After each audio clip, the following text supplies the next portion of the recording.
അപ്പോൾ ലാസ്റ്റ് വീഡിയോയിൽ നമ്മൾ ഡാർട്ടിൻ്റെ ബേസിക്സ് ആണ് കവർ ചെയ്തത്. ക്ലാസ്, ഫങ്ഷൻസ്, അങ്ങനെ കുറച്ച് ബേസിക്സ് ആയിട്ടുള്ള കാര്യങ്ങളാണ് നമ്മൾ കവർ ചെയ്തത്. ഇനി നെക്സ്റ്റ് നമ്മൾ ഫ്ലട്ടർ ഇൻസ്റ്റാളേഷൻ നമ്മൾ ഫസ്റ്റ് വീഡിയോയിൽ ചെയ്തായിരുന്നു, പക്ഷെ അത് കംപ്ലീറ്റ് ആയിട്ട് ചെയ്തില്ല. നമ്മൾ ഡാർട്ടിന് വേണ്ടി മാത്രം കുറച്ച് സംഭവങ്ങൾ മാത്രം സെറ്റ് ചെയ്തു. ഇനി നമ്മൾ കംപ്ലീറ്റ് ആയിട്ട് ഫ്ലട്ടർ ഇൻസ്റ്റാളേഷൻ നമ്മൾ കംപ്ലീറ്റ് ചെയ്യാൻ പോവാണ്. അപ്പോൾ നമ്മൾ ആൻഡ്രോയിഡ് സ്റ്റുഡിയോ ആണ് ആദ്യം നമ്മൾ വിൻഡോസിൽ ഇൻസ്റ്റാൾ ചെയ്യേണ്ടത്. ഇപ്പോൾ മാക്ക് റൺ ചെയ്യണമെങ്കിൽ, ഇപ്പോൾ iOS റൺ ചെയ്യണമെങ്കിൽ നമുക്കൊരു മാക് മെഷീൻ വേണം. വിൻഡോസ് ആയ കാരണം നമുക്ക് ആൻഡ്രോയിഡ് മാത്രം റൺ ചെയ്യാൻ പറ്റുള്ളൂ. അതുകൊണ്ട് നമുക്കൊരു ആൻഡ്രോയിഡ് സ്റ്റുഡിയോ ആദ്യം ഇൻസ്റ്റാൾ ചെയ്യണം. അപ്പോൾ അതിനുവേണ്ടി നമ്മൾ ആദ്യം ഗൂഗിളിൽ ആൻഡ്രോയിഡ് സ്റ്റുഡിയോ ആദ്യം സെർച്ച് ചെയ്യാം. ആൻഡ്രോയിഡ് സ്റ്റുഡിയോ സെർച്ച് ചെയ്യാം. എന്നിട്ട് ആൻഡ്രോയിഡിൻ്റെ ഒഫീഷ്യൽ സൈറ്റായ developer.android.com അതിലോട്ട് പോകാം. എന്നിട്ട് അവിടെ നിന്ന് നമ്മൾ Android studio download Android studio 914 MB ആണ് ആ ഡൗൺലോഡ്. നമുക്ക് അതിൻ്റെ ടേംസ് ആൻഡ് കണ്ടീഷൻസ് തന്നെ അക്സെപ്റ്റ് ചെയ്യാം, ഡൗൺലോഡ് ചെയ്യാം. അപ്പോൾ ഡൗൺലോഡ് തീരുന്നവരെ നമുക്ക് വെയിറ്റ് ചെയ്യാം. അപ്പോൾ നമ്മുടെ ആൻഡ്രോയിഡ് സ്റ്റുഡിയോ ഡൗൺലോഡ് ചെയ്ത് തീർന്നിട്ടുണ്ട്. നമുക്ക് ഇനി ഡബിൾ ക്ലിക്ക് ചെയ്ത് ഇൻസ്റ്റാൾ ചെയ്യാം. ഓക്കെ, റണ്ണിങ് ആണ്. നെക്സ്റ്റ് നമ്മൾ ജസ്റ്റ് നെക്സ്റ്റ് കൊടുക്കുക. നമ്മൾ ഇപ്പോൾ ഈ ആൻഡ്രോയിഡ് വിർച്വൽ ഡിവൈസ് എന്ന് പറഞ്ഞാൽ ആൻഡ്രോയിഡ് എമുലേറ്റർ ആണ്.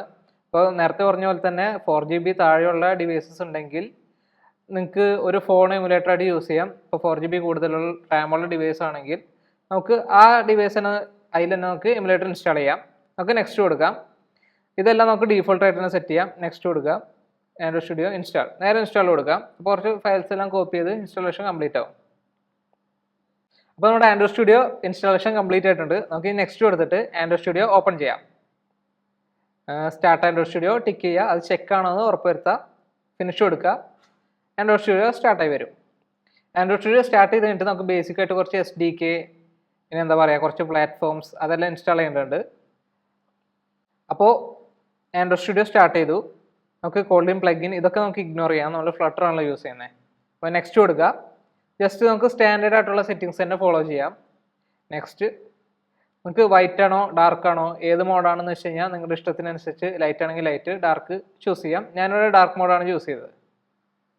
നെക്സ്റ്റ് ഇത്രയും കമ്പോണൻസ് ഇനി ഡൗൺലോഡ് ചെയ്യാണ്ട് ഫിനിഷ് കൊടുക്കുക. അപ്പോൾ ഇൻസ്റ്റാളിങ് സ്റ്റാർട്ട് ചെയ്യും. അപ്പോൾ നമ്മുടെ ആൻഡ്രോയിഡ് സ്റ്റുഡിയോ ഇൻസ്റ്റാൾ ചെയ്തിട്ടുണ്ട്. എമുലേറ്റർ നമ്മൾ ഇൻസ്റ്റാൾ ചെയ്തിട്ടുണ്ട്. പക്ഷേ എമുലേറ്റർ വർക്ക് ചെയ്യണമെങ്കിൽ നമ്മുടെ വിൻഡോസ് ലാപ്ടോപ്പിൽ ബയോസിൽ കയറി വിർച്വലൈസേഷൻ എന്നൊരു സംഭവം നമ്മൾ ചെക്ക് ചെയ്യണം. എന്ന് വെച്ച് കഴിഞ്ഞാൽ വിർച്വലൈസേഷൻ എനബിൾ ആണോ ഡിസബിൾ ആണോ എന്ന് നമ്മൾ ചെക്ക് ചെയ്യണം. ഇൻ കേസ് ഡിസബിൾ ആണെങ്കിൽ നമ്മളത് എനബിൾ ചെയ്യണം, എന്നാലേ നമുക്ക് ഇതിൽ എമുലേറ്റർ നമുക്ക് യൂസ് ചെയ്യാൻ പറ്റുള്ളൂ. അപ്പോൾ നെക്സ്റ്റ് സ്റ്റെപ്പ് അതായിരിക്കണം നിങ്ങൾ ചെയ്യേണ്ടത്. അപ്പോൾ നമ്മൾ ആൻഡ്രോയിഡ് സ്റ്റുഡിയോ ഇൻസ്റ്റാൾ ചെയ്തു. എമുലേറ്റർ നമ്മൾ ഇൻസ്റ്റാൾ ചെയ്യാൻ വേണ്ടി വിർച്വലൈസേഷൻ പോയി ഓൺ ചെയ്തു. ഇനി നമുക്ക് ആൻഡ്രോയിഡ് സ്റ്റുഡിയോ സ്റ്റാർട്ട് ചെയ്യാം. എന്നിട്ട് നമുക്ക് ഒരു ആൻഡ്രോയിഡ് എമുലേറ്റർ ക്രിയേറ്റ് ചെയ്യാം. നമ്മൾ ആൻഡ്രോയിഡ് സ്റ്റുഡിയോയിൽ നേരത്തെ പറഞ്ഞ പോലെ തന്നെ എമുലേറ്റർ വർക്ക് ചെയ്യണമെങ്കിൽ വിർച്വലൈസേഷൻ എന്ന് പറഞ്ഞൊരു സെറ്റിംഗ് എനേബിൾ ചെയ്യണം. അത് എനേബിൾ ചെയ്താൽ മാത്രമേ നമുക്കിവിടെ എമുലേറ്റർ റൺ ചെയ്യുമ്പോൾ നമുക്ക് എമുലേറ്റർ തുറന്നു വരും, പക്ഷേ എമുലേറ്ററിൻ്റെ ഉള്ളിൽ ഒന്നും ഡിസ്പ്ലേ ഇല്ല. അങ്ങനെ എന്തെങ്കിലും ഇഷ്യൂ വരുന്നെങ്കിൽ നിങ്ങൾ ഉറപ്പാക്കുക അത് വിർച്വലൈസേഷൻ ഡിസേബിൾ ആയി എടുക്കുന്നുണ്ടാവും. അപ്പോൾ അത് എനേബിൾ ചെയ്തതിന് ശേഷം മാത്രം എമുലേറ്റർ റൺ ചെയ്യാൻ നോക്കുക. അപ്പോൾ നമ്മൾ എമുലേറ്റർ ക്രിയേറ്റ് ചെയ്യുന്നതിന് മുമ്പ് നമുക്ക് കുറച്ച് SDKs ആഡ് ചെയ്യാനുണ്ട് വിൻഡോസിൽ. അപ്പോൾ SDK ആഡ് ചെയ്യാൻ വേണ്ടി നമ്മൾ മോർ ആക്ഷൻസിലെ SDK മാനേജറിൽ പോകുക. അതിൽ അപ്പിയറൻസ് ആൻഡ് ബിഹേവിയർ, അതിന് തൊട്ട് താഴെ സിസ്റ്റം സെറ്റിങ്സ്, അതിന് താഴെയുള്ള ആൻഡ്രോയിഡ് SDKയിലാണ് നമ്മൾ SDKs നമ്മൾ സെലക്ട് ചെയ്യുക, ഏതൊക്കെ SDKs വേണം. അപ്പം നമുക്ക് അതിൽ യൂസ് ചെയ്യുന്ന കോമൺ ആയിട്ട് യൂസ് ചെയ്യുന്ന ഇപ്പോൾ nougat, Oreo, Android Q, Android R, പിന്നെ S, ഇതെല്ലാം കോമൺ ആയിട്ട് വരുന്നതാണ്. പിന്നെ തൊട്ട് താഴെയുള്ള നിങ്ങൾക്ക് ആവശ്യമുള്ള ഏതൊക്കെ SDK ഉണ്ടോ അതെല്ലാം സെലക്ട് ചെയ്യുക. പിന്നെ നെക്സ്റ്റ് SDK ടൂൾസിലുള്ള ആൻഡ്രോയിഡ് SDK ബിൽഡ് ടൂൾസ്, പിന്നെ നിർബന്ധമായും Android SDK command line tools installed ആയിരിക്കണം. പിന്നെ എമുലേറ്റർ ആവശ്യമുള്ളവർ എമുലേറ്റർ ഇൻസ്റ്റാൾ ചെയ്യുക. എന്നിട്ട് അപ്ലൈ കൊടുക്കുക. അപ്ലൈ കൊടുക്കുമ്പോൾ നമ്മൾ ഈ സെലക്ട് ചെയ്തതെല്ലാം ഡൗൺലോഡ് ചെയ്ത് ഓട്ടോമാറ്റിക് അൺസിപ്പ് ആയിക്കോളും. ഓക്കെ, അത് അക്സെപ്റ്റ് കൊടുക്കുക. നെക്സ്റ്റ് ആൻഡ്രോയിഡ് SDK ലൈസൻസ്, അതും അക്സെപ്റ്റ് കൊടുക്കുക. നെക്സ്റ്റ് കൊടുക്കുക. അത് ഡൗൺലോഡ് ചെയ്ത് അൺസിപ്പ് ആയിക്കോളും. അപ്പോൾ നമ്മുടെ ആൻഡ്രോയിഡ് SDKs ഡൗൺലോഡ് ചെയ്ത് അൺസിപ്പ് ചെയ്ത് കഴിഞ്ഞു. ഇനി നമുക്ക് ഒരു ആൻഡ്രോയിഡ് എമുലേറ്റർ നമുക്ക് ക്രിയേറ്റ് ചെയ്യാം. ഓക്കെ, AVD മാനേജറിലോട്ട് പോവുക. എന്നിട്ട് അവിടെ new emulator create virtual device എന്ന് പറഞ്ഞ ഓപ്ഷനിൽ ക്ലിക്ക് ചെയ്യുക. ദെൻ നമുക്ക് കോമൺ ആയിട്ട് ഇവിടെ കുറേ ഹാർഡ്വെയർ കാണാൻ പറ്റും. ഹാർഡ്വെയർ അല്ല, ആ ഒരു ഡിവൈസ്. അപ്പോൾ അതിൽ പിക്സൽ 5 ഉണ്ട്, 4a ഉണ്ട്, 4XL ഉണ്ട്, 4 ഉണ്ട്. അപ്പോൾ നമുക്ക് പ്ലേ സ്റ്റോർ ഉള്ള ഒരു എമുലേറ്റർ സെലക്ട് ചെയ്യാം. കാരണം നമ്മൾ മാപ്പ് വെച്ചുള്ള പ്രൊജക്റ്റ് ഒക്കെ വരുമ്പോൾ നമുക്ക് പ്ലേ സ്റ്റോർ വേണം, എന്നാലേ നമുക്ക് മാപ്പ് ഡിസ്പ്ലേ ആവുള്ളൂ എമുലേറ്ററിൽ. നെക്സ്റ്റ് കൊടുക്കുക. അപ്പോൾ ഇവിടെ കുറേ OS അവൈലബിൾ ആണ്. 6, Q, Pi, Oreo ഇതെല്ലാം അവൈലബിൾ ആണ്. നമുക്കവിടെ തൊട്ട് താഴെ ഇന്റൽ സാം ഹാക്സം നോട്ട് ഇൻസ്റ്റാൾഡ് എന്ന് കാണിക്കുന്നത്. നമുക്കത് തൽക്കാലം ഇൻസ്റ്റാൾ ചെയ്യാം. 2GB റെക്കമെൻഡഡ് ആണ്. നെക്സ്റ്റ് കൊടുക്കാം. ഇൻസ്റ്റാളിംഗ് ആണ്. യെസ്. Okay, done. ഇൻസ്റ്റാൾ ഫിനിഷായി. നമുക്ക് കണ്ടിന്യൂ ചെയ്യാം. നമുക്ക് തൽക്കാലം ഡൗൺലോഡ് ചെയ്യാം. ഏറ്റവും ലേറ്റസ്റ്റ് ആയിട്ടുള്ള ആൻഡ്രോയിഡ് തന്നെ ഡൗൺലോഡ് ചെയ്യാം. അപ്പോൾ അറൗണ്ട് 1GB അടുത്തുണ്ട് ഡൗൺലോഡ് ചെയ്യാൻ. അപ്പോൾ നമ്മുടെ OS ഡൗൺലോഡ് ചെയ്ത് അൺസിപ്പ് ആയിട്ടുണ്ട്. ഫിനിഷ് കൊടുക്കുക. നമുക്ക് ആൻഡ്രോയിഡ് 6 സെലക്ട് ചെയ്യാം. നെക്സ്റ്റ് കൊടുക്കാം. പിന്നെ ഇതിൽ കുറച്ച് ഓപ്ഷൻസ് ഉണ്ട്. പോർട്രേറ്റ് വേണോ, ലാൻഡ്സ്കേപ്പ് വേണോ, ഗ്രാഫിക്സ് ഓട്ടോമാറ്റിക് ആണോ.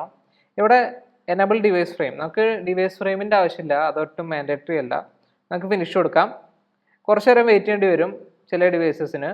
അപ്പോൾ അവിടെ ആൻഡ്രോയിഡ് എമുലേറ്റർ ക്രിയേറ്റ് ആയിട്ടുണ്ടാവും. നമുക്ക് ആൻഡ്രോയിഡ് എമുലേറ്റർ സ്റ്റാർട്ട് ചെയ്യാം. അപ്പോൾ നമ്മുടെ എമുലേറ്റർ സ്റ്റാർട്ട് ചെയ്തിട്ടുണ്ട്. അപ്പോൾ നമുക്ക് എന്തായാലും ഫ്ലട്ടർ ഒരു പ്രൊജക്റ്റ് ക്രിയേറ്റ് ചെയ്യാം, എന്നിട്ട് സാമ്പിളായിട്ട് റൺ ചെയ്ത് നോക്കാം. അപ്പോൾ ഫ്ലട്ടർ പ്രൊജക്റ്റ് ക്രിയേറ്റ് ചെയ്യാൻ വേണ്ടിയിട്ട് നമ്മൾ ആദ്യം ഒരു കമാൻഡ് പ്രോംപ്റ്റ് എടുക്കുക. നമ്മൾ ഡാർട്ട് പ്രൊജക്റ്റ് ക്രിയേറ്റ് ചെയ്ത സെയിം മെത്തേഡിൽ തന്നെയായിരിക്കും ഫ്ലട്ടർ പ്രൊജക്റ്റ് ക്രിയേറ്റ് ചെയ്യാം. ആദ്യം നമുക്ക് പാത്ത് നമുക്കൊന്ന് മാറ്റാം, ഡെസ്ക്ടോപ്പിലോട്ട് മാറ്റാം. എന്നിട്ട് അവിടെ നമ്മൾ ഡാർട്ട് പ്രൊജക്റ്റ് ക്രിയേറ്റ് ചെയ്ത് ഡാർട്ട് ക്രിയേറ്റ് പ്രൊജക്റ്റ് ഇന്നായിരുന്നു. അതേപോലെ തന്നെ ഫ്ലട്ടർ പ്രൊജക്റ്റ് ക്രിയേറ്റ് ചെയ്യാൻ ഫ്ലട്ടർ ക്രിയേറ്റ് പ്രൊജക്റ്റിൻ്റെ പേര് കൊടുക്കാം.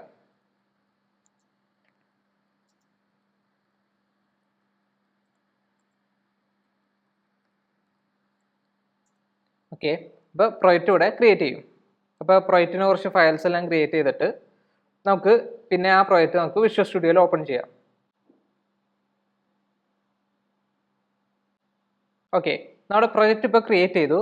ഇനി നമുക്ക് ആ പ്രൊജക്റ്റ് നമുക്ക് വിഷ്വൽ സ്റ്റുഡിയോയിൽ ഓപ്പൺ ചെയ്യാം. അപ്പോൾ നമ്മുടെ പ്രൊജക്റ്റ് വിഷ്വൽ സ്റ്റുഡിയോയിൽ ഓപ്പൺ ആയി വന്നിട്ടുണ്ട്. ഇനി നമുക്ക് ഈ പ്രൊജക്റ്റ് റൺ ചെയ്യാൻ വേണ്ടിയിട്ട് പുതിയൊരു ടെർമിനൽ എടുക്കുക, വിഷ്വൽ സ്റ്റുഡിയോ തന്നെ. അപ്പോൾ കറണ്ട് പാത്തിലുള്ള ടെർമിനൽ അവിടെ ഓപ്പൺ ആവും. എന്നിട്ട് ഫ്ലട്ടർ പ്രൊജക്റ്റ് റൺ ചെയ്യാൻ വേണ്ടിയിട്ട് നമ്മൾ ഫ്ലട്ടർ റൺ എന്ന് പറഞ്ഞൊരു കമാൻഡാണ് യൂസ് ചെയ്യുക. അപ്പോൾ ഫ്ലട്ടർ റൺ എന്ന് പറഞ്ഞ കമാൻഡ് അവിടെ ടൈപ്പ് ചെയ്യാം.